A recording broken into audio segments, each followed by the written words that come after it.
Sir, जब CA का आंदोलन हुआ था तब हमने एक बात न्यूज नेशन पर बार बार जोर देकर कही थी, क्योंकि ये कहा जा रहा था कि मुसलमानों को भगा दिया जाएगा, मुसलमानों को कंसंट्रेशन कैंप में रखा जाएगा, मुसलमानों को बंद कर दिया जाएगा। हमने यही कहा था तब भी, there can be no Hindustan without Musalman, और ये एक फैक्ट है जिसको कोई भी आज की तारीख में झुटला नहीं सकता। सवाल यह है कि अब जब टॉक्सिक कंटेंट पर बहस हो रही है तो इसके क्या पैरामीटर्स तय हों?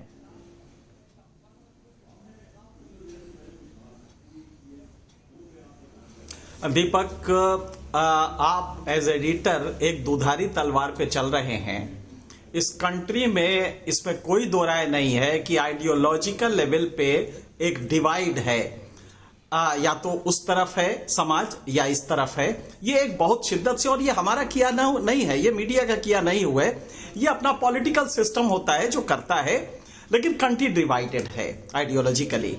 ऐसे में एडिटर्स के लिए बेहद दुधारी तलवार होती है जब वो एजुकेट करना चाहता है मासेस को किसी इशू पे।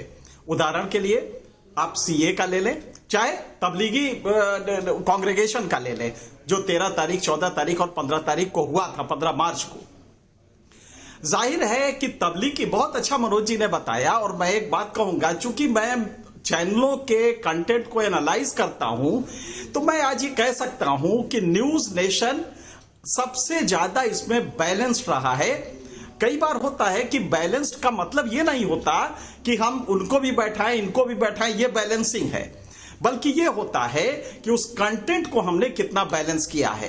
तबलीगी जमात का इशू आया, अब इसमें दो चीजें थी। पाकिस्तान का मौलाना भी यही कह रहा था कि नहीं नहीं, हमारे यहां कोई नहीं, हम कोई बंदिश नहीं मानेंगे। जो गवर्नमेंट ने इशू किया था, और याद करिएगा कि 13 दिन के अंदर 21 उन्होंने एडवाइजरीज इशू की थी, लेकिन उसको न मान के जितने भी वो थे तबलीगी लोग थे, और 2000, आप याद करिएगा, 2000 तबलीगी जमात के लोग आए थे, 2100 टोटल, जिसमें से 854 यहां रह गए थे हिंदुस्तान में, जबकि एडवाइजरी थी कि सब लोग अपने अपने यहां चले जाए या जहां हैं वहीं रहें। ये वो एडवाइजरी था। अब इन्होंने किया क्या कि जब तबलीगी जमात का इशू उठा तो मनोज जी ने बड़ा बढ़िया कहा है कि दो अंतर है। मुस्लिम समाज जो भारत का 20 करोड़ है वो, और तबलीगी जमात, इन दोनों के परसेप्शन में अंतर है। हमें मुस्लिम को तबलीगी जमात के रिजिड एटीट्यूड से हटाना था। टॉक्सिसिटी होती क्या है, टॉक्सिक कंटेंट, आज जो कहा जा रहा है, मैं इसको हिंदी में समझा दूं, विषाक्त विषय वस्तु। हम जो कंटेंट दे रहे हैं, जो इशू उठा रहे हैं, क्या वो विषाक्त करता है, उसमें मतलब विष के कंटेंट है, इसको टॉक्सिक कंटेंट कहते हैं। अब आपने एक वो उठाया, तबलीगी जमात, 824 लोग जो यहां थे वो पूरे हिंदुस्तान में फैल गए, despite advisory against this kind of approach.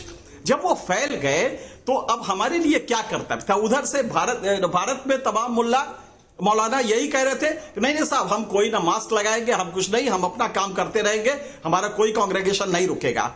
यहां तक कि महाराष्ट्र में आप ताजुब करें, वसई में फोर्स से 12 तारीख का जो होना था उसको पुलिस ने रोका, और बड़ा अच्छा काम किया। यहां पे वो कांग्रेगेशन हो गया। अब इसके बाद मुझे याद है कि न्यूज नेशन ने कंटेंट दिखाया था। आप देखिए कितना शालीन था वो अप्रोच, कि एक तरफ हम इस तरह के जो कठमुल्लापन का अप्रोच है उससे मुस्लिम समाज को बचाना चाहते थे, क्योंकि कोरोना बहुत तेजी से फैल रहा था। तो हमने, याद है मुझे कि शाही अल बुखारी जो हदीस होती हैं, 6 हदीस है, उसमें जो सबसे मकबूल हदीस है वो शाही अल बुखारी का है। उसके वॉल्यूम 7 का हमने एक 624 नंबर का जो रवायत है वो कोट किया था, और उसमें कहा था कि पैगंबर साहब ने खुद कहा था कि अगर कहीं प्लेग हो तो जो जहां है वहीं रहे, कहीं वहां से हिले नहीं। लिहाजा ये हमने कहा था लोगों से कि आप घर में रहे।